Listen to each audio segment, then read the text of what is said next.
Hello everybody and welcome to a very special stream here on the Focus Home Interactive Twitch channel. My name is Ben. I'm joined today by Romain.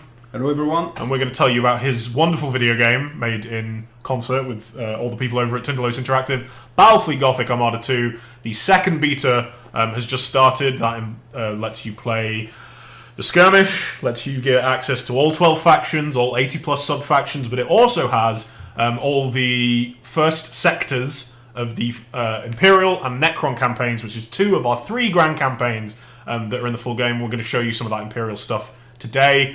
Romain, are you excited? Very. Very. Very. So yeah, that's what we're going to show you today. Please hit us with questions in the chat. Compared to our last stream, we'll probably be answering less questions because there's more to explain, but I'll try to have a look at stuff over there. You can also play this yourself by pre-ordering the game over on Steam. It's out officially in approximately 9 days, as Steam puts it, on the 24th of January. And when it comes out, there's going to be 3 full grand campaigns, multiplayer ranked, the ship viewer, all the different kind of skirmish battles you can do. There's loads of cool stuff in there, as well as the stuff we're going to show you today. And you'll get immediate access to the beta, and you get 10% off, and you get an additional 15% off if you own the original Battlefleet Gothic Armada. And thank you very much to our long-time players for that.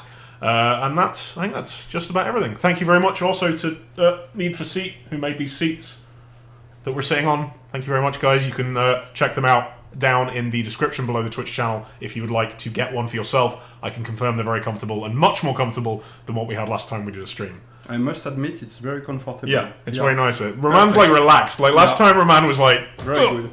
Now it's just everything's relaxed. Okay, let's head over into the game. There we go. So if we're looking over here, that means we're looking at the game, and if we're looking here, that means we're talking to you, and if I'm looking here, it means I'm reading the chat. So you'll get to know stuff then. Charles is joining us today. Say hello, Charles. Hey guys. Hopefully everybody heard him. He's one of our excellent QA guys over at our Focus production department. The best, the very best, like no one ever was. And he's going to be driving today, so any mistakes are his. And also, all the victory is also belong to him. So if you head over into new campaign, we'll show you folks what that looks like. Let's go, Charles. There we go. So you have the prologue. That was also in the first beta, so you guys will have played that already. Hopefully you enjoyed it. You will need to play it to unlock the campaigns, but thankfully we've already done that, so we can head over into the Imperial campaign, which is slightly to the right, and you see behind that the Necron campaign, and behind that there's a Tyrannid campaign as well, Romain.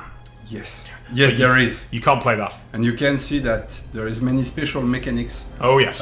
In the Tyrannid campaign. Yeah, that one's pretty different. I would say, like, so the Imperial campaign I would call like the base experience. I'd recommend you play that first. Yep. It has the tutorial and stuff. Mm-hmm. The Necron one is like a bit different from that. They kind of move around the map differently. They have very different ships. They can use the Dolmen Gate. Yeah, exactly. So they have more possibility. Yeah. Regarding their move. The Tyrannid campaign is basically completely different. Like the way you use worlds is completely different. You're just eating them. The way your units work is like totally different. Like you're much more kind of about getting in there and killing people. You know, lot of very cool stuff. Yeah, and there's a lot of cool stuff in that one. You can read a little bit about it over on PCGamer.com. I will drop a link to that in the chat right this very second. Ta-da! We let them take a little look, just a little glance at what was in there. And you can also play it for yourself on January 24th. So please look forward to that. We are going to go with the Imperial campaign. Tell us a little bit about the Imperial campaign while this opening cinematic plays. Well, during the Imperium campaign, you follow the comeback of Admiral Spire.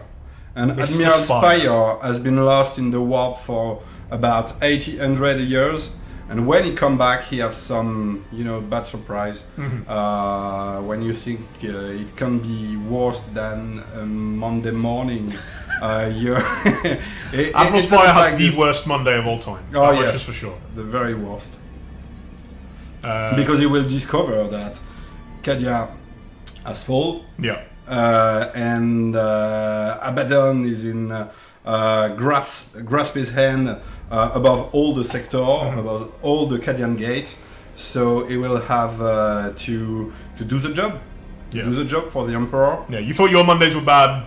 At least a world didn't get destroyed. Let's put it that way. Alright, let's go, Charles. Let's kick this off. You can see down at the bottom right, we have normal difficulty. And then there's 2 additional difficulties. Please play on normal the first time. Please, I'm begging you. That stuff gets really hard.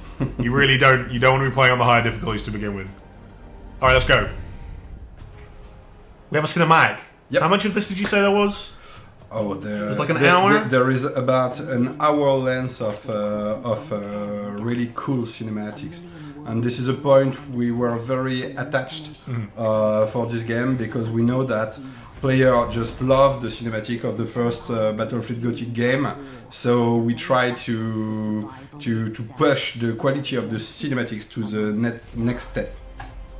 And they're pretty gorgeous. So yeah, there's like an hour of this, but on top of that, like every time you finish a mission, you're going to be getting different lines of dialogue. All of those 3 stories are completely, totally separate. It's not like you play the Imperial campaign and then the Necron campaign is the same thing from a slightly different perspective. No, it's completely different, and different characters show up, and it's pretty cool. There's like a lot of story in these campaigns. I would say more than you would expect from kind of an RTS.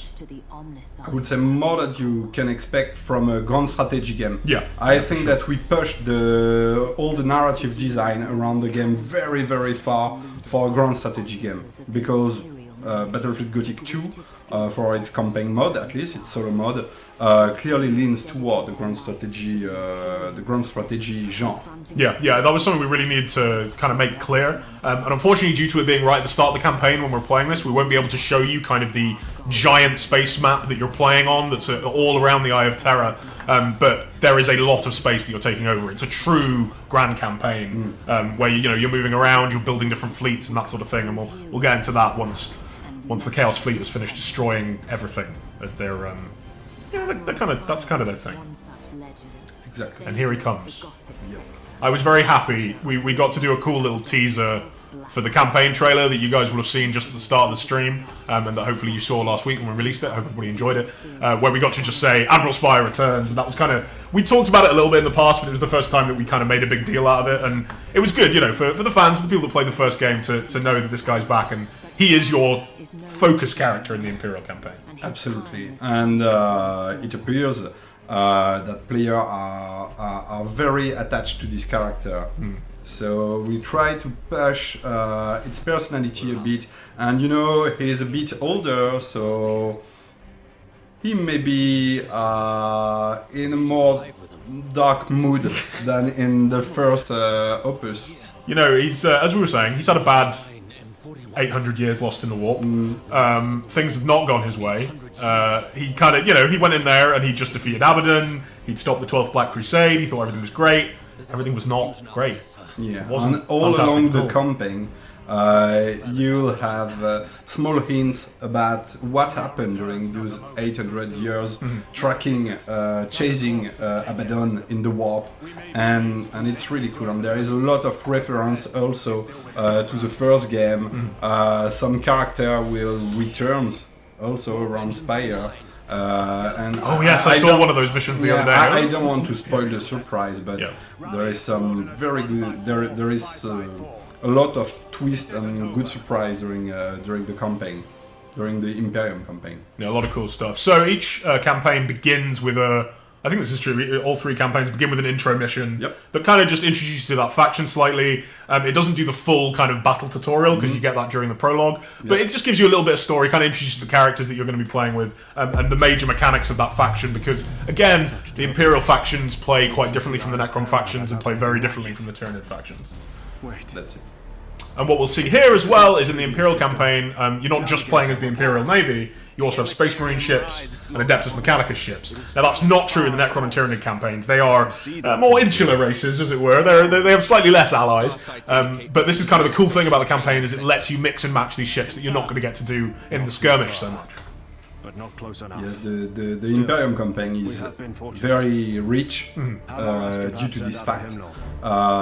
You have 3 factions in one campaign. You have the Space Marine, the Adeptus Mechanicus, the Imperial Navy, and each come with unique gameplay.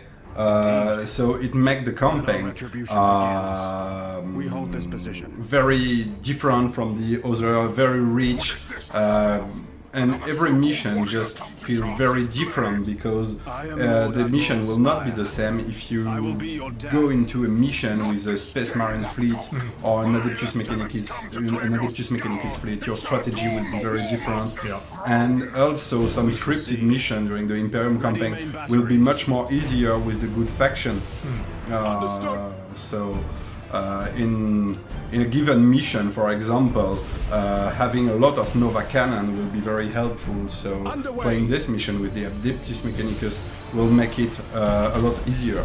Yeah, and there's a lot of those scripted missions that you were talking about, and that's something, unfortunately, we're not going to see too much of it today, because the first sector, because it's introducing you to the mechanics, it's showing you how the economy of the grand strategy map works, there isn't so much scripted stuff, but there are a lot of them in the campaign that operate very differently from just kind of a standard skirmish map. It isn't a game where you're doing kind of skirmish after skirmish after skirmish. There are maps where you're fighting in amongst floating balls of energy that when you shoot them they explode. There's asteroids coming through that will blow up all your ships when they hit them, and there's lots of kind of story stuff based around that where ships and factions will come in at kind of strange times, right? Yes, you have a lot of very different situations in the scripted missions, and this is a thing that asks a lot of work at Tindalos Interactive, is to get all the scripted mission really interesting, with a good narration level, with cool mechanics, with cool unique mechanics that really break the classic flow of the game.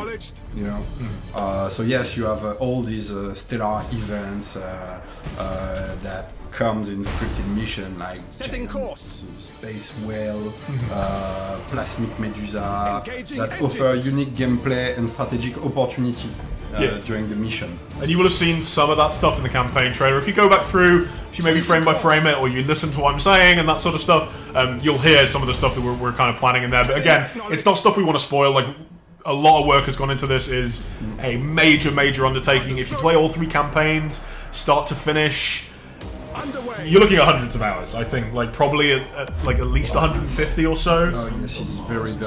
Yeah, and you know, depending exactly how you play and how badly things go and stuff, it could be much longer as well. But for my last run, it took me about 85 hours to finish the campaign with the Imperial. Yeah, so there's that 85 hours. Here you go. And then there's 2 more campaigns, just in case you want them. Yeah, exactly. It's almost too much, frankly. The content is really massive. Yeah. And yeah, so like we said, you know, there's loads of scripted missions and stuff. There's loads of story in there. There's side missions. There's a thing we call annihilation arcs, which is where you kind of get to wipe out a faction from the map, and they're not completely gone, but they sort of stop harassing you quite as much. You get to see all of that when you play the game. Again, we talked about some of that in the campaign trailer. Now, exactly. We talk about something like 25 scripted mission per campaign. So it's really massive and really huge. And those missions are really lovely. Some of them have really cool twist and surprise for the player, and I'm pretty sure that some of them will really please the fan of the 40k universe, with unique references of specific elements of the universe. The fan service with the game is really high. Yeah, you know, we are not worried about the 40k fans on this one. If you're a 40k fan, just trust me, okay? Just buy the thing. Like, you're gonna have a great time. Just with the single player. Never mind the multiplayer, never mind all the skirmish maps you can put together, never mind anything else. You're just gonna have a great time, unless for some reason you absolutely loathe Imperials, Necrons, and Tyranids. As long as you like one of those, you'll get to wipe out every other faction with it anyway, so you know. We had a few questions while Charles cleans up these foul chaos hordes. I believe in you, Charles. One was about the co-op campaign. Now, we announced today that there is a co-op campaign. You can play the entire campaign in co-op. Essentially what happens is you get to control the battles with a friend. The fleet is split in half, and each player gets to control half of that fleet. It's a bit more complicated. Okay, please. The co-op system is quite unique, I think, but I may be wrong. It's all about sharing the fleet as the player wants. It means that you can just get into a game with your friend and have total control over all the ship, both players. Oh, I see. Control any ship. Okay, so and then you're kind of sharing control of the whole thing. Yeah. That's it. But each player may individually set an option on each ship to say that this ship one is not mine. belong to him. That's it. So during the start, during the deploy phase, you can just spread the fleet between each player. So you say, okay, you control the battleship, I control this ship, and this is very cool because if you're playing with someone that is not very used to strategy game, you can really help him by saying, okay, I give you one ship. I give you like one ship with loads of cool abilities. Exactly. You can do that. I will control all this other small stuff. Yeah. Get used to this ship, and then the next game you will have the control of 2 ships, and you can really, help your mates to understand the mechanic, understand the game quite smoothly with this mod. Yeah, they can start to learn. Now, the bad news is, this is a big game, as we just talked about with all those campaigns. There's a lot of complex stuff in there. When the game launches, the co-op system is going to be in what we're calling an early access state. It's completely playable. You can go from the start of any campaign to the end of any campaign, but we're expecting bugs. We're expecting some crashes, some parts where things don't work properly. It's an internet thing. There's going to be connectivity issues. We're hoping to get that stuff sorted out pretty quickly. Honestly, it's one of those things where we can't say, oh yeah, we'll have it done by February the 14th, because we just don't know exactly what stuff we're going to run into. We don't know what stuff we're going to run into when everyone's getting their hands on the beta over the next few days. We don't know what's then going to happen when people are playing the full campaigns themselves, when the Tyranid campaign is out there with you folks. And then we don't know exactly, like I said, how things are going to go with the co-op campaign. Please play it if you'd like to, but if you want a completely kind of bug-free experience, we're hoping that by around the middle of March at the latest, hopefully we'll have that in kind of the fully complete state, and you'll be able to do it with no bugs and no issues whatsoever. If you want to... It's important to know that Tindalos Interactive, a dedicated team, is working really hard right now to get everything in order as soon as possible. But once again, as you said, you can clearly play in co-op at the release, but the player may experience some issues. And we know that players really wait for this feature. This feature is really important in the game because it's just so cool to discover all the story and all the narrative with your friend. So we clearly know that this is something very important for the player. So we are doing our very best to get everything fixed as soon as possible. And we're trying to be as transparent about this as possible as well. We're talking about it now. There's an announcement on the Steam page. We gave it, full presence. We're going to make sure people know about it. There's also going to be a note in the game itself. When you click on co-op, it'll say, hey, there's features in beta, there's features in early access. Please let us know any bugs. It's really great if you help us test it. But if you want a completely, bug-free experience, you just want to play co-op and you want everything to be fine, again, hopefully around the middle of March or somewhere like that. And we'll keep you folks updated. Hopefully it'll be sooner. Hopefully, there won't be any additional delays to that, but we'll let you know as soon as we can. And yeah, we're super excited about that feature. We think it's really, really cool. We think people are really going to enjoy it. It's one of the reasons the game ended up coming out now instead of late last year, which was the original kind of development plan. We were like, look, we can get the campaigns in a better spot, and we can get co-op in there if we do this. Obviously, that did not entirely go to plan, as these things rarely do, but hopefully you folks enjoy it, and yeah, let us know if there's anything else with co-op that you're super excited about. Get him, Charles. He's getting there. The other question that I've seen, and we've talked about this a couple of times, Romain, is the request for DLC and additional campaigns and all that stuff. I know this question. You're familiar with this one? Very often. Yes. Every time. So, we're not ready to talk about that stuff yet. The game is not out yet. As I just explained, we don't know, how things are going to go when the game is in your hands. We don't know exactly how many updates and that sort of thing. Well done, Charles. Charles is giving us a thumb up. But we are extremely aware that people will want more campaigns, they'll want to play as more factions within those campaigns, and just know that we are cognizant of that, and we agree that would be cool.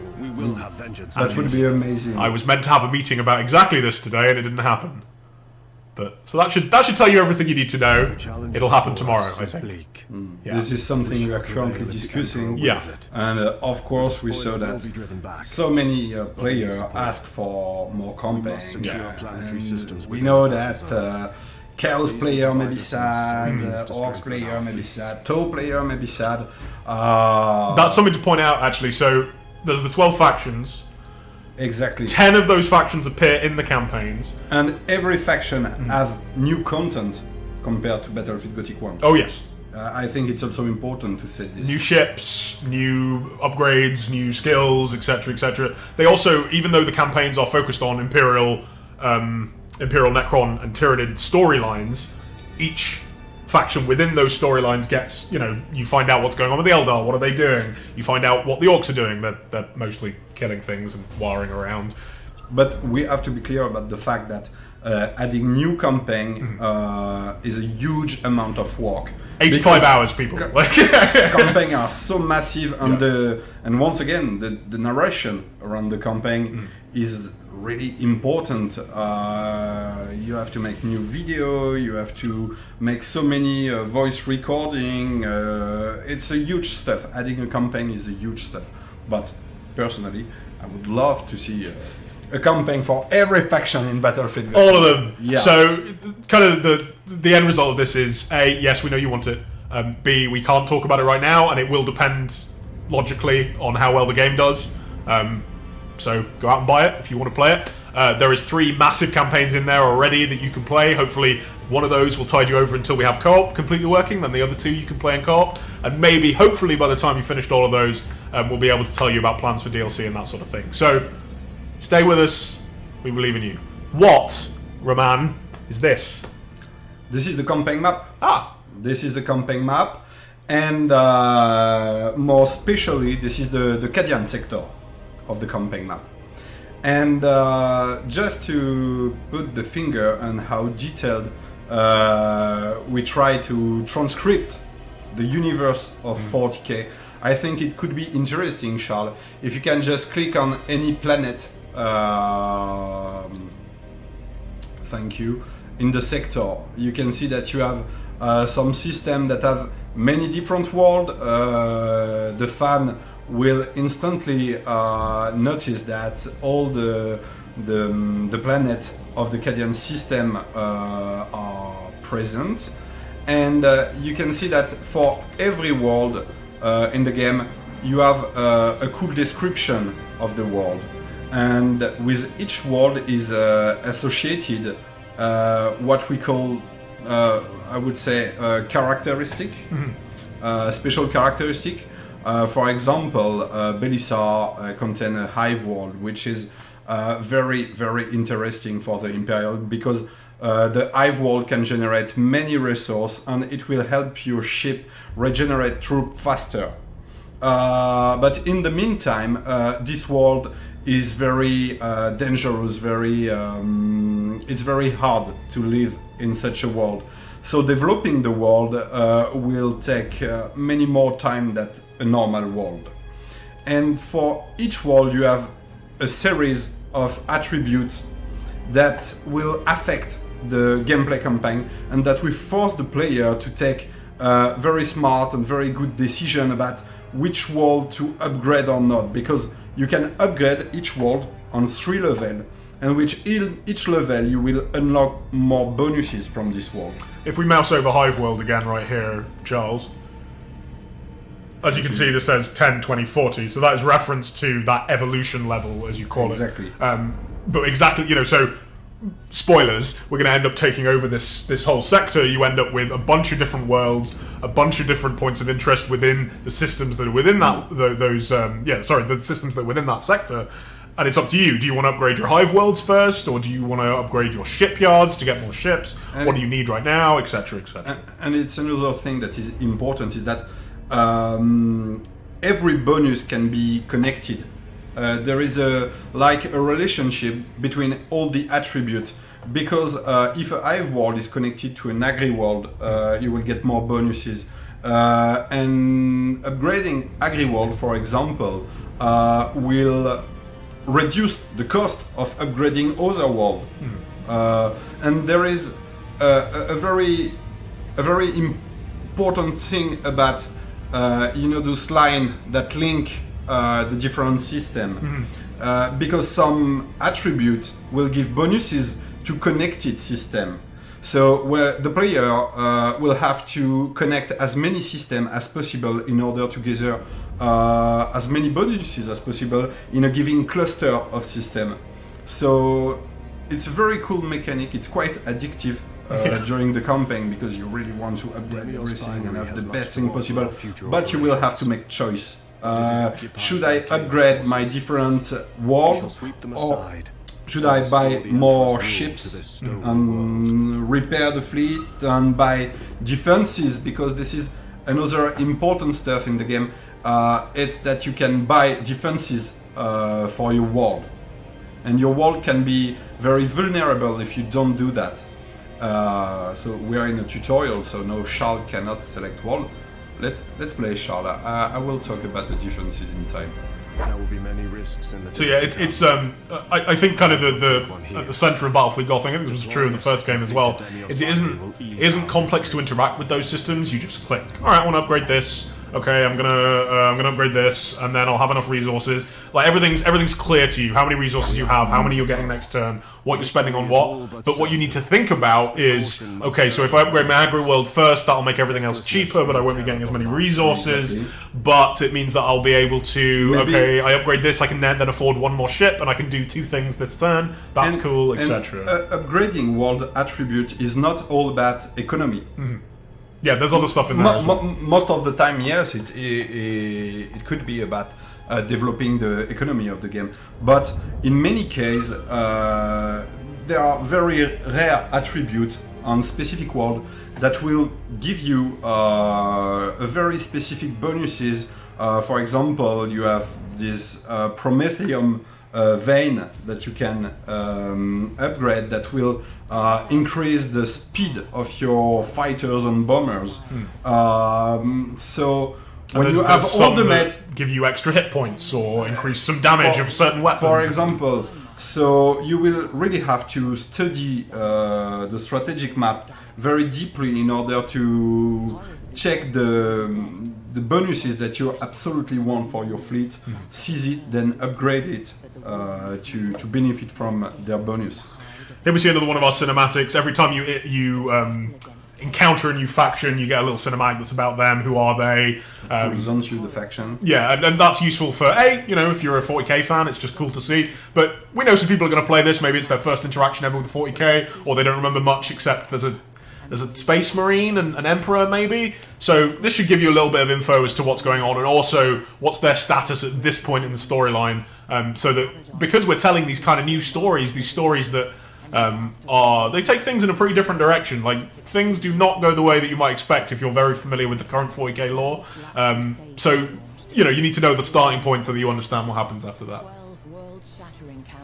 The One Corrupted is going to play the beta. Thank you, The One Corrupted. I believe in you. Man, what else do we want to talk about? There's just like infinite things. So we saw the battle when you are in a fleet and there are enemy ships there. You go, okay, I want to play a battle. You can auto-resolve those, as you could expect in just about any grand strategy game. It's riskier. Yes, it's riskier. You will always have a better income of the battle, a better result in the battle if you manage your fleet by your own.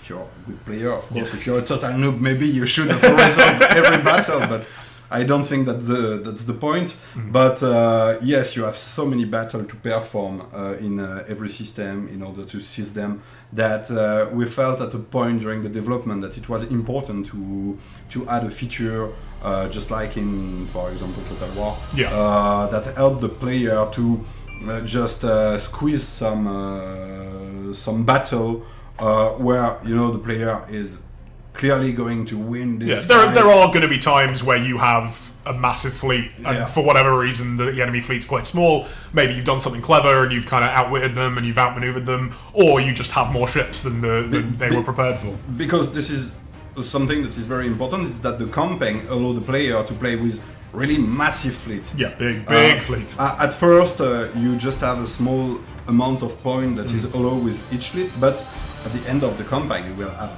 really many points of fleet, and you will have massive fleet. And for each battle, you can involve up to 3 fleets, so that can make really epic battle. And that's something that kind of continues through the campaign. It's one of the things that we're looking for feedback on, I would say, within this beta is, if you're playing it, how do you feel about the leadership system? How do you feel about how quickly you're growing your fleets? How do you feel about the smaller battles, the bigger battles? That's stuff we're all looking for feedback on, because, hey, a lot of that comes down to numbers tweaks that are relatively simple, not super simple, but relatively simple. And yeah, we've done plenty of changes since the first beta. I did see a couple of people asking about kind of what balance stuff we've changed. That is all over in a Steam post. I think I have it up. Yes, I do. Is it in this one? Yeah. If you check the Steam post, I'm just going to drop into chat right now. That says kind of everything that we changed since the first beta.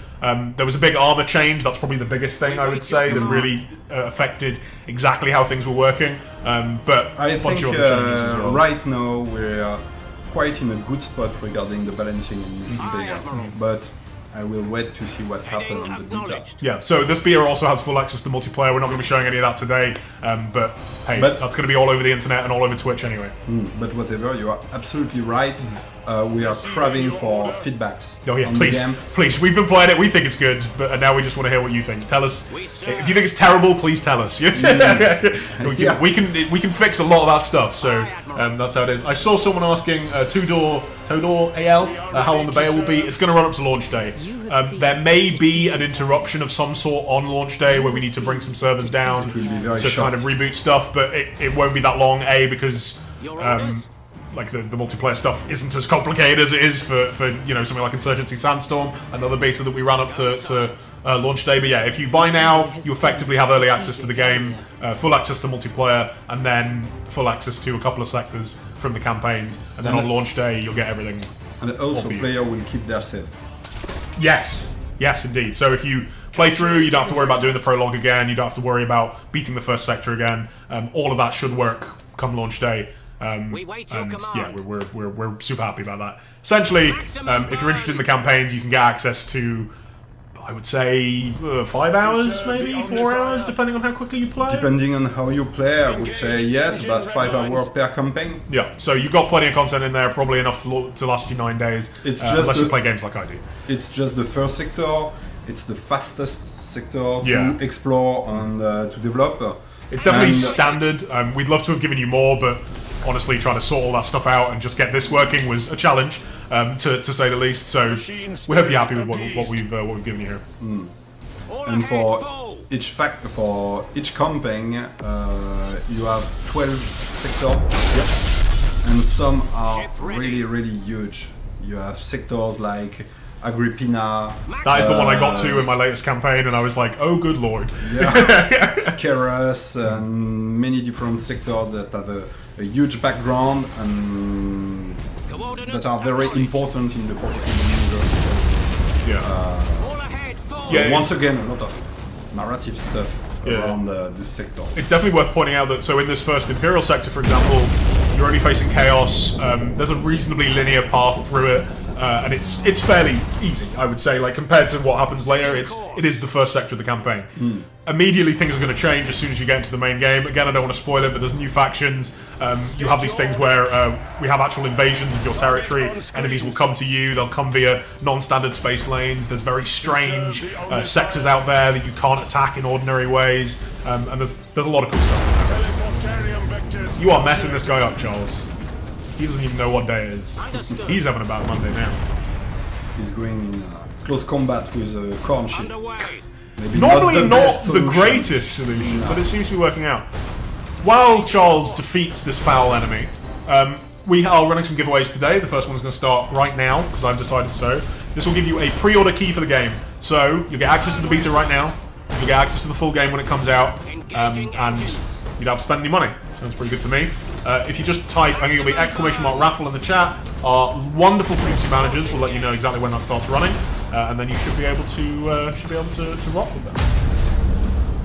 An interesting thing to say is that during the battle like this, all the damage you take,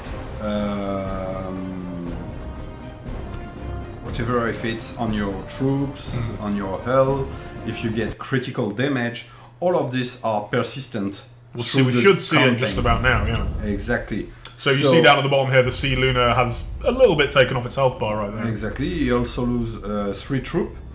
And the player will have to maybe move his fleet smartly on the campaign map in order to repair the ship faster. For example, if you station your ship on a shipyard, the ship will tend to repair faster. Also, if you get your ship on a hive wall, you will get more troops. So I hadn't seen that before. post-battle thing. Oh, that was so cool. Sorry, go on. No, so there is a lot of persistence in the game. And that's another thing where the different systems are going to give you different bonuses. Somewhere will replenish your troops a bit faster. Hive Worlds, for example, they've got a lot of people on them. Somewhere might repair faster. And you can also always spend resources to instantly repair. I think you have to be on a shipyard to do that, is that correct? You have to be, no, you don't have to be on a shipyard, but you have to be in the easiest mode. Oh, okay. There you go. But it's not yet in the beta. In the beta, you can do it in whatever on mode you want. Right. But in the final version of the game, you will not be able to perform a fast repair in a normal and difficult mode. So yeah, it isn't like a super on the kind of basic mode. It isn't a super relevant mechanic all the time because you generally will have enough resources to do what you want to do.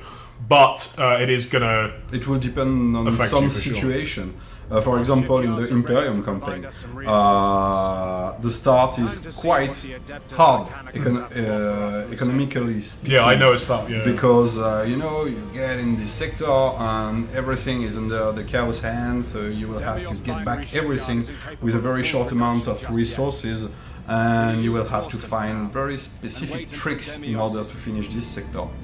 But I'm pretty sure that player will find them easily. Alright, so this is how you add fleets to your ship. Now I think this is probably the most complex system that we have, I would say. Do you want to just run us through this whole interface? Of course. I talked about connected system earlier.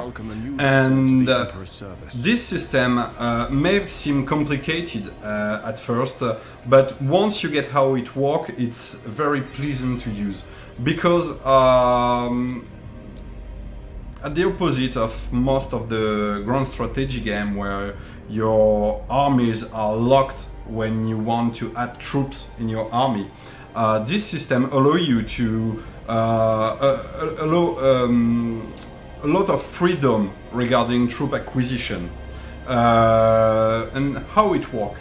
First of all, you have to select a shipyard, and you are connected with all the shipyard in connected system. If I station in a system with my fleet and there is a shipyard in the system next by, I will be able to use the shipyard without having to move my fleet on the shipyard. It's a much friendlier way of doing it than I think most grand strategy games go for. Exactly. And as you may see, you have all the different tonnage in the game of the ship. And each this is shipyard, just the Imperial vessels as well, just the Space Imperial. Marine and Admech as well. Yeah. Exactly, it's just for one of the three factions of the Imperial campaign. And each shipyard generates construction points every turn. And for example, you can see that in Demios Binary, you have one construction point that allow you to build an escort ship, but not a light cruiser. Yeah. But Demios Binary is not accessible in this case, because Demios Binary is under Imperium control, but is not connected to the position of the fleet of the player. Yeah, I see. So yeah, it's a system that there's a lot of different things in it. So you need to consider how much leadership does your fleet have, because you can only have a certain number of ships in each fleet. Again, that's something that we're looking for feedback on, especially. How many resources do you have? How many of the shipyard points do you have? Where is your fleet in comparison to your shipyards to make sure that the ships can get there? And then finally, okay, do you want to upgrade? Which fleet do you want? Which ship do you want in that fleet? Are you focusing on torpedoes? Are you focusing on boarding? Are you focusing on just straight guns? What kind of distance do you want to be doing your battles at?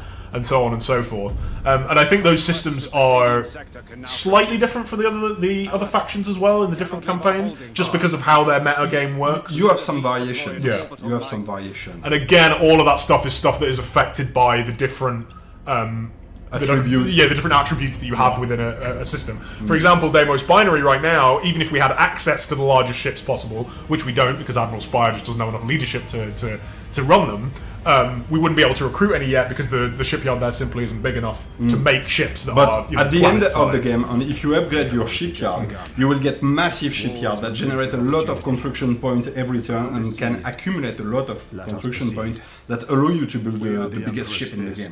Yeah. But at the very beginning of the campaign, you will only be able to build escort ship and light cruiser. Yeah. Please wait before in turn, Charles, this is another important feature in the game. Defenses. The defenses, and this is a very cool feature.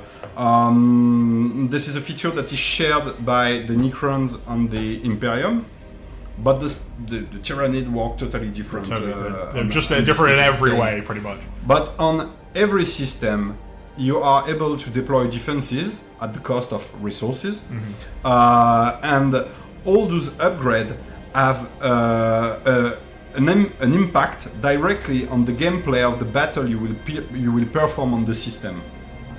And this is really cool because when you build a space station is really something powerful. And when you manage to build a space station and your system is attacked by the enemy and you have all these defenses during the battle, you can really just bring a small fleet and rely on the defenses you deploy to face the enemy. And it's another kind of complex thing with the economy, and that's something that we want it to be easy to understand, but you to have a lot of options. Do you want to build minefields and turrets in all your systems? Do you just want them in a key system? How close are your fleets? Can you get your fleets back if you realize you're going to come under attack? And when you're attacking as well, now the enemies can build this stuff. They can have defense platforms, they can have minefields. Absolutely. You can use your control to get around those minefields when you're actually in the battle, but obviously they can try and stop you or position their ships in such a way to reinforce their minefields and reinforce the defense turrets. So it all kind of comes together. And you saw during the battles that they use the same as the skirmish system, where you can capture points and you can also destroy the enemy fleet. Now, in these early engagements, it's faster and honestly slightly easier to just destroy the enemy fleet. That's going to be what you want to do. There's usually only a couple of ships on each side. But later on, having defense platforms that are positioned on capture points so you don't have to worry about them, that's going to be a big advantage. Again, these are things that change dynamically through the campaign, and that kind of change their role as things go on and fleets get bigger and what you're facing changes and that sort of thing. And you see here, incidentally, can we select Cadia yet? I don't know if we've transitioned through the campaign the tutorial enough, but Cadia is huge and has loads of different areas of interest and loads of different things to upgrade. I think there's 7 or 8 of them in there. I would say that you can spend at least half an hour just reading the lore of every planet and understand why we put those specific attributes on each planet, and it's really cool. You want to talk about that 85 hours Romain was saying? You can probably add another 15 if you're reading every single bit of lore that we put in there, and you're looking at all the different ships and reading about those. Okay, I think you can end turn, Charles.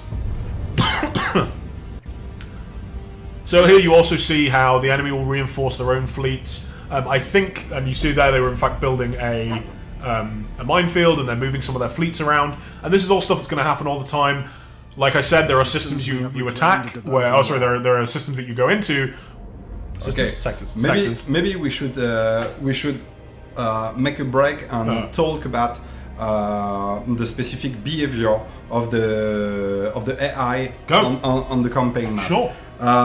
It's quite important. To be honest and fair, it's not a true AI. It works more like in a board game. Okay. I would say. And you're not a fan of board games, are you, man? I never would have guessed from every game you've designed. My life is about board game and tabletop, and I also love card games. But Charles, please, can you just click in any empty space? Or you cannot because you're in the tutorial. Continue the tutorial, Charles. Yes, just upgrade the Muse binary. Receiving communication from Thank you, Charles. So the old man's still He's very alive. good, everybody. He's fantastic. I trust you stand ready for always. Good. Strategic. I'll just answer a quick question here. X47 Nero, the button animation in the bottom right corner, that is only there when you're in the tutorial and it's just saying, hey, please click this button next. I think you'll probably never see that from this point forward. I'm fairly sure. Yes, and we are going to change this specific Oh, really? bit. That one's Okay. okay. We don't like it. It is a little bit in your face. So. Yeah. We were very concerned about the player cannot miss this specific information, but I think we're going a bit too far in this direction. Yeah, I mean, if you kind of look at the length of the stream has been and how all the stuff we've tried to explain, all of this stuff is super, super important. So we need to make sure people understand that stuff. But yeah, maybe slightly turn it down. Right, you were going to say. Okay. What I was going to say is that everything regarding the AI work with the threat system. And the threat system, yes, this is the emergency gauge. Then you see, no, you cannot see it. We're in the way. Hang on. It's a bit I'll hidden. fix it. There we go. Oh, Yeah. no. Hide us. There we go. Okay, We're in the perfect. middle now. There we go. On So- Romain's side of the screen, Yes. Please, Charles, can you show us at first the threat level of the chaos in the sector? Just my side right of the here. screen. And the threat level is an abstract representation of how the chaos want this system. And the more threat the chaos will have in a given sector, the more actions it will perform in this specific sector. And action can be a very large panel of things. It can be move fleet, reinforce fleet, repair fleet, adding new fleet, build defensive structure, build mines, build defense turret, all that kind of stuff. Yeah. And you have many different ways to reduce the chaos, the threat level of a given faction in a given sector. Either by upgrading some specific world attribute that will reduce the threat of a given faction. for example, a holy world with inquisitors on it. Exactly. They go out and they are Controlling- attacking, cultists and such like that. Exactly. Can you go on Cadia, please, on the world Cadia? For example, Cadia has a fortress world, and it's a big symbol. No, it's Macaria. Yes, Cadia, you was just on your left. There That's you go. it. For example, this world is a symbol for this faction. It increases your renown, but oh yes, Cadia doesn't have any fortress world anymore because it's destroyed. It's been blown up. But yeah. on other world, you have fortress world, and when you manage to seize a fortress world, you will reduce the threat of every faction in the sector. So yes, this mechanic is very important, and why it is very important is that because can you show us the emergency gauge, please? Yes, this is the emergency gauge. Each turn you spend, the emergency gauge is increasing, and you have to move in the narration, to advance in the narration in order to reduce this gauge. And at each step of this gauge, you will raise the threat level of every faction in every sector by 1. And it's very hard because the player really have to check this gauge at any time because it's like a timer, it's like a clock on his head. This is kind of the control for the game. This is our way of saying, look, can you keep attacking, please? Keep doing things in the game. Don't just sit back and gather resources and build your fleet. This is very interesting because it allows the player to camp at some point, to just sit in a sector, developing this sector, but he cannot do that infinitely. Yeah. At a point, he will have to be more aggressive. But the player have option in order to reduce the emergency gauge, and these are the battle plan mechanic. During the mission, on some admiral enemy ship, you will be able to retrieve battle plan from that enemy ship. All enemy ships don't have battle plan, but in some times you will see that an enemy ship have a battle plan. So you will have to perform a boarding action on this ship, keep the battle plan on your own because the enemy will be able to take back the battle plan If they attack you, if right? they attack you. But if you manage to keep the battle plan, at the end of the game you will earn these new resources in the game that will allow you to perform multiple actions on the campaign map. The most important one is probably that it will help you to reduce by 1 This the gauge, emergency gauge, but you will be also able to delay invasion, assault on your system, and the game become very strategic and tactical at a point in the campaign where you really have to manage these specific resources very well if you want to progress through the campaign. Yeah, and it's another one of those things where those are then used in different ways. You can use them, like you were saying, to delay attacks that come into you. You can use them in specific ways to do certain things. Again, don't want to get into too many spoilers, but like I said, there are lots of different things and different stuff all collected around different systems that interact with all these different kind of mechanics in different ways. And it's lots of fun little tools basically that we give you and we say, hey, what do you want to do with these? How do you want to use these? How do you want to collect these? How do you want to exploit these? So what I think we should do... The player is really free to approach the game as you want. And also the map is very free. For now you have only one sector in the beta, and what Charles is showing you is just one sector, but at a point you will have so many sectors open with so many strategic and tactical options.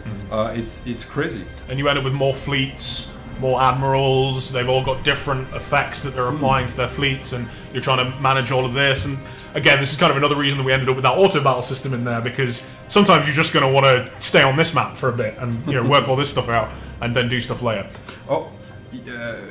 The next point we should talk about, because I know that many players ask for personalization, customization on ship. So in the game is now a grand strategy game, and you control several different fleets, and you can set all the ships you want in this fleet. But you can no longer individually go, I want this to have these guns, etc. Yes, but, because there is a but, and then an important one, is that with each fleet, individual ship will earn experience. Yeah. Okay? It can be level 1, level 2, level 3, and level 4. That will give him some bonuses on the morale, the accuracy, all this kind of stuff. But more importantly, and maybe Charles, can you open the upgrade panel? More importantly, oh yes, there is still a bug about this. If you get in the upgrade panel, still in beta, everybody. Still in beta. Don't even look. Don't look at that. There we go. That's okay. That's okay. Everything is fine. Well, you can see that this is the technological tree of the game, and it's quite interesting because you can spend upgrade point, which is another resources that you will gather in the game. We love resources. Yeah, we adore so resources. Many. They're the best. And with each upgrade point, you can upgrade a specific upgrade, and this specific upgrade will apply to a certain category of ship. For example, you can see that the first line of upgrade only apply to level 1 ship, the second line apply to level 2 and level 1 ship, and the third line apply to level 1, 2 and 3 ship. Yeah. And the more you go down, the more powerful are the upgrade. But some upgrades are so powerful that they are locked, and you must, before that, capture specific world that can be hidden on the campaign map in order to unlock the possibility of buying those upgrades. The idea here basically is we want everything to be connected. Like you aren't just right. Okay, I have my fleets and I have my planets, and I build fleets with planets, sort of, but not really. Like they're not really connected. We don't want that to be the case.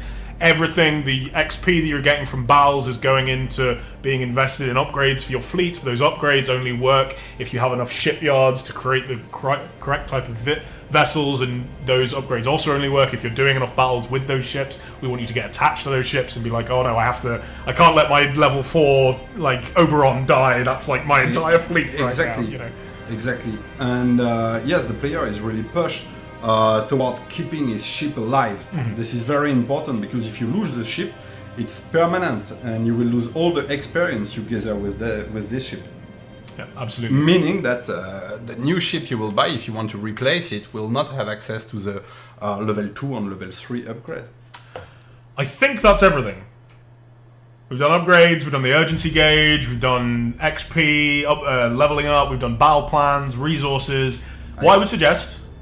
I think we make 10% of the game mechanic. Oh yeah, sorry. There's also the 2 other campaigns. The 2 other campaigns. The 2 other campaigns that have all their own mechanics and such forth. What I would suggest is, Charles, if you just want to play, we'll just let you go free. Do everything you can. We're going to do 10-15 minutes of Q&A, because I know we haven't answered very many questions, and I would like to get to some, because I have seen a few pop up, but I haven't had time. So hit with your questions in the chat. We're also going to do another giveaway. And combining those 2 ideas is probably a very bad idea, but we're going to do it anyway. So we're going to do another giveaway for pre-order key for the game. Just in case you're just joining us, you're kind of coming in at the end of the stream, but never mind. My name is Ben, this is Romain. He is the game director of Battlefleet Gothic Armada 2, which is this video game that you're seeing right here, which is out on January 24th, and you can also buy it on Steam right now with a 10% discount or a 25% discount if you're a Battlefleet Gothic Armada 1 owner. And you get access to the second pre-order beta that's running right now and will run up till launch. Gives you access to the first sector of the Imperial and Necron campaigns, as well as all the skirmish stuff and all the multiplayer stuff that we had last time. If you want to see more of that, other people are streaming it on Twitch, of course, and also we did a whole stream that was all just about battles and such. A few little bits ago.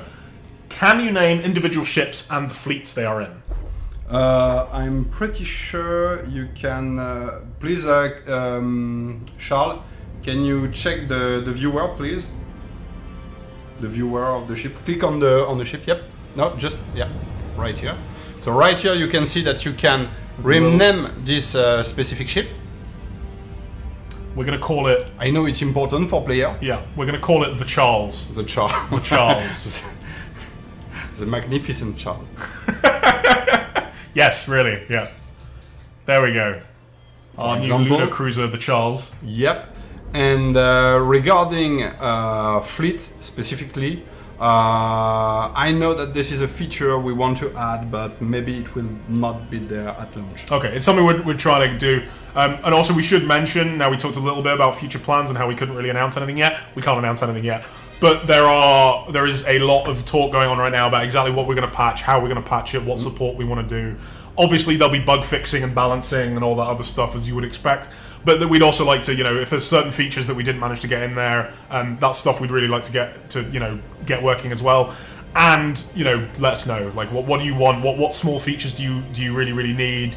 What stuff is really important to you that isn't in there? Let us know and we'll do what we can. Some stuff will take longer than others. If it's massive systems or some such, then that might be a little harder. But if it's stuff like renaming and something, or being able to look at something in a different way, or mouse over something and get more information, then hopefully that's the kind of thing that maybe we can do it for launch. Certainly we can do it sometime after launch.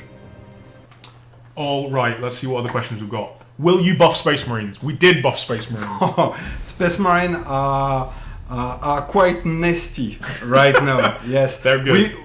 To be honest, there was a nasty issue on the last beta regarding the armor calculation. This is one of the things we changed. Yeah, one of the things we changed and we fixed. And okay, just try it. Give it a shot. Right now. Let us know what you think. Give it a shot. Yes. They are stronger than they were in Beta 1. We also, I think, maybe some of their abilities got one of buffed the as well. strongest faction in the game. Okay, there you go. But the beta will say.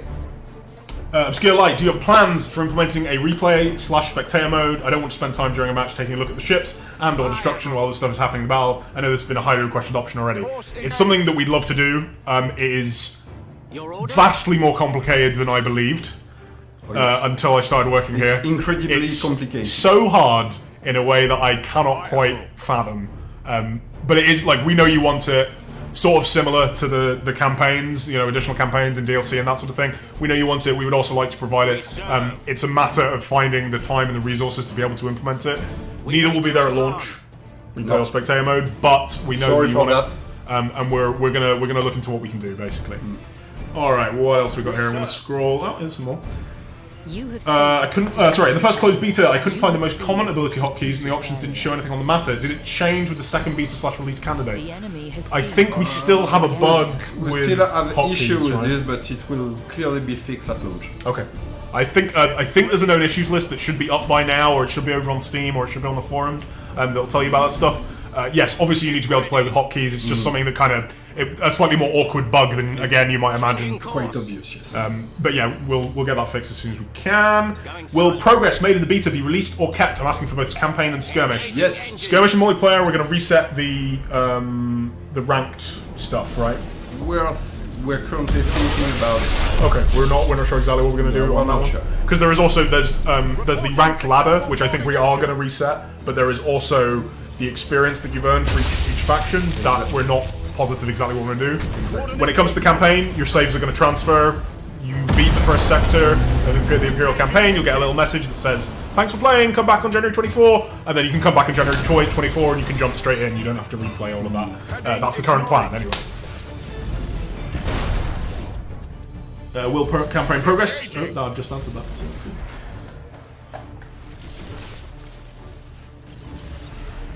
I think we will do one final giveaway before the end of the stream.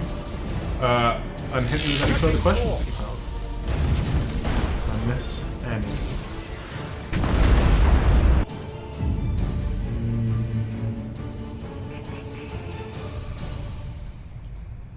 We have another question about: is there any plans for future additional campaigns?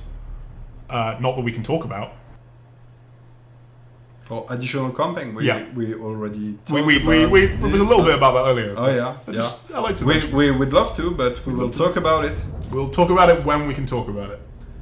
I saw a bug report. Oh, okay. Our community guys dealt with that. Yes, if you have bugs to report, we have forums. So please post them on the forums. Please let us know. Because we do need to know about the bugs. It's very important for us. Yeah, that's why we're running the beta. This is not just a, hey, pre-order the game, give us money early. We really need to know about this stuff. It's important. Hopefully you'll understand, after all the stuff we've talked about, it is a ludicrously complicated set of systems. So, we're expecting there to be bugs, and we're really glad you guys can report them. Twitch chat, definitely not the best place to do it. Please do post it on the forums, or let us know via basically any other medium except for Twitch chat, I recommend. Ultra-wide resolutions. Question mark. We don't have this. We don't have this. Sorry. It's sort of like Linux support, where everybody would like it and it would be great, but the resources required to make it work are difficult to allocate if you also want to do all the super sweet stuff we're doing. If it's something you really want, please make a post on the forums, explain why you want it, explain why black bars on the sides aren't good enough for you, and we'll see it. And if there are enough people who agree with you, we'll look into the possibilities. Right now, it's just not something that we can do for launch. Where should we strike? I don't know what you're talking about, Mariki. I don't know what you're talking about. They will ignore all my questions about the mines. Ask again, Ashardalon. I'm sorry. Ask me about the mines. Do it. Somebody's saying run your escorts in silent, Charles. I don't know why. I never do that. I just put everything in brace for impact. I know what's going to happen to my ships. They're going to get hit by torpedoes. Ooh, can you paint your fleets? And if so, is it presets or custom colors? This is complicated. Please go ahead. No, but yes, there is a preset of custom color, all official regarding the universe. Yeah, for example, all the Space Marines, it's all the different Space Marine chapters. Exactly, but the player is not allowed to pick. We don't have the 256 color wheel or anything like that. No. We don't. We do not support giant pink battlefleets. No. That's it. Mods. Can't control mods. Anyway, I think in the campaign, each time you build a ship, you can pick its color scheme. Is that correct? Have I gone mad? Yep. Was correct. I hadn't gone mad. In fact, you select an admiral, and the admiral will determine the color of the rest of his ship. There you go. So yeah, you get to select that stuff. I can't remember exactly what the Imperial one is. Like a Gothic one. There's a Acadian one. There's about 10. Yeah, there's a bunch of different ones. And for each faction, there is 10 different colors for the Space Marine, for the Adeptus Mechanicus, and for the Imperial Navy. And then Necrons, they have a bunch of different dynasties, and Tyranids have a bunch of different type fleets. Exactly. And then all the other factions and skirmish and such have their own stuff as well. Were the Necrons nerfed from the previous beta? Yes. We nerfed the Star Pulse drive. I know about that much. Oh yes, the Star Pulse has been nerfed, but they benefit a lot from the armor change. Yeah, but I don't. Let us know what you think. To be honest, I don't think that the Necron was especially powerful on the last beta. No. No. I enjoyed playing with them. I enjoyed massively. This is not what the data told us. The spirits obey. How will mines help if they delay arrival time and don't let you interact with them? Time until invasion is irrelevant compared to time between invasions. Now, because we didn't get to show you an invasion, that might be why you're slightly confused here. But two things. One, the mines also appear on the battlefield. So the enemy will run into them and their ships will take damage if they do that. We changed this. Oh, did you? Yeah. I'm lying. It's not true anymore. It's not true anymore. No. The mines in a campaign will delay the invasion Okay. you will receive.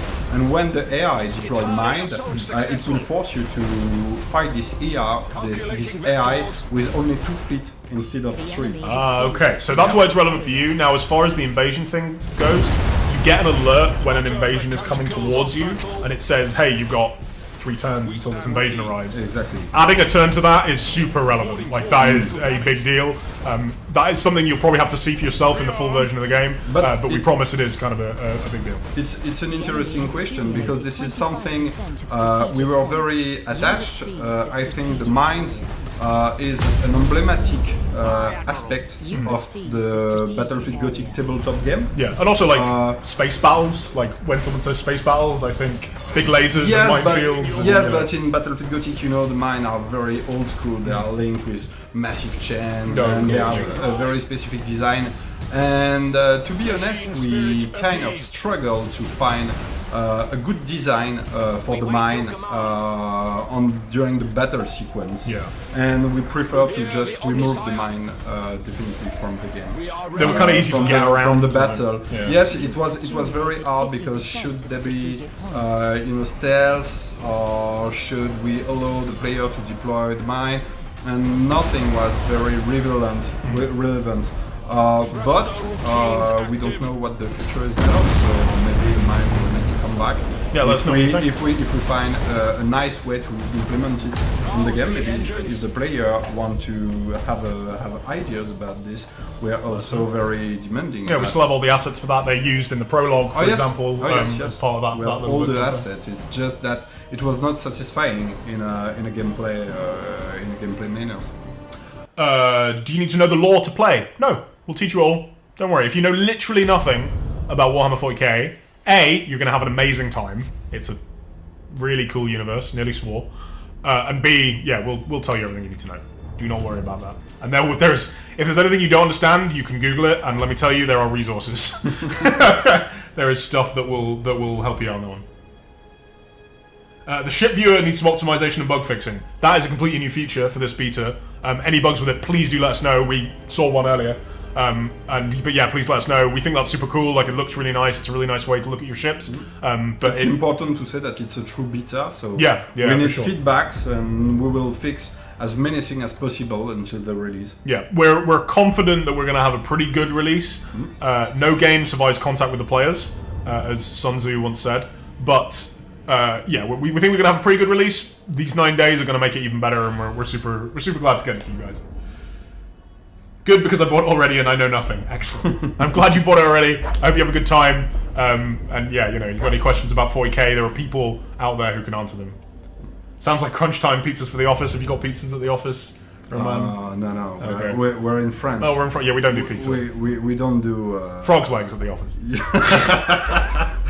No, we only eat... baguettes at the office? very gourmet meal. Oh yeah, caviar. And we treat them well over at Tindalos. Wine, but they need to code at the same time. It can get very, very complicated. I don't think it was Sun Tzu. I definitely wasn't Sun Tzu. I'll tell you guys that much. Okay, I think. Workshop support and mod support. Where are we at with those? Mod support. We don't have mod support. Not official. Not official mod support, but we're quite open if the player want to change things. Yeah, so in the game. It's built on Unreal Engine 4. Yep. Which is a fairly common engine. It's not the easiest one in the entire world to use, but people, mods are being made for Unreal Engine. They can do things. Yeah, again, it's something we'd love to support officially, and hey, maybe we'll have time to kind of get that sort of stuff working down the line in the future, depending on exactly what people want. But we encourage it and support it. It's just not something that we can dedicate resources to on our end to create modding tools and official kind of things. But hey, please, you want to do stuff to our games, as long as it doesn't break any laws or EULAs, we're all for it. Ready. No pizza, you monsters. Yeah, of course, we eat pizza. It was a joke. Listen, I eat enough pizza for the entire of Tindalos on my own. Will there be a beat white for the campaign? No, there won't. You can transfer your save, and it's gonna be excellent. Yep. All right, sweet. Okay, I think we're just about done. Did you have a nice time, Charles? He's giving me the thumbs up, everybody. Charles is sadly mute. Romain, is there anything else you want to say about the game? Like, I mean, there's so much more stuff. Buy it. Yeah, please buy it. And the more you will buy it, the more chance there is that you have additional campaigns. Honesty here on the Focus Home Interactive stream, and you know what, that is just the way it is. Look, if you want there to be more campaigns, or you want there to be more support, or you want mod support, or you want new features, or you want ultra-wide settings for your ultra-wide monitor, A, tell us, B, buy the game. We realise that sometimes there are features that you want that you're not going to buy a game unless it has. We think we have that stuff. We've got hundreds of hours of campaign. We have a really, really well integrated skirmish mode. We've got every faction you could want. We're never going to be charging you for factions that were in the tabletop because they're all in there already. We think it's a really, really great product. If you buy it, we can promise there will be additional support so long as we, like, you guys want to make it.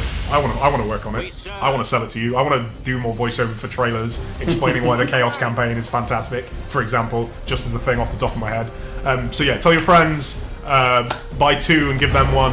I really don't mind how you buy it, just as long as you do. Thanks very much for joining us, everybody. I think there's another raffle running right at the end here. Congratulations to all the winners of that. As far as streams go, we'll probably be back for a launch day stream, I think. Why not? Maybe show off. Why not? Show off some gribbly Tyranids, some monsters of the war. Would be nice. Enemy sighted.